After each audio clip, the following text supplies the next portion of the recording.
அஸ்ஸலாமு அலைக்கும் வரஹ்மத்துல்லாஹி வபரகாத்துஹு.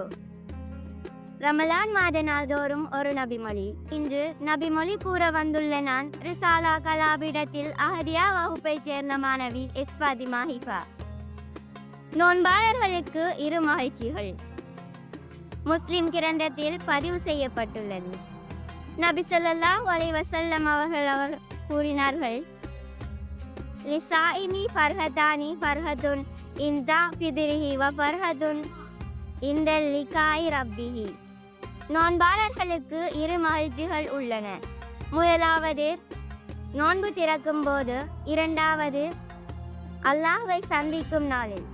ஆகவே நாமும் நோன்பு நோற்று அந்த மகிழ்ச்சிகளை அடைய அல்லாஹ் எமக்கு துணை புரிவானாக.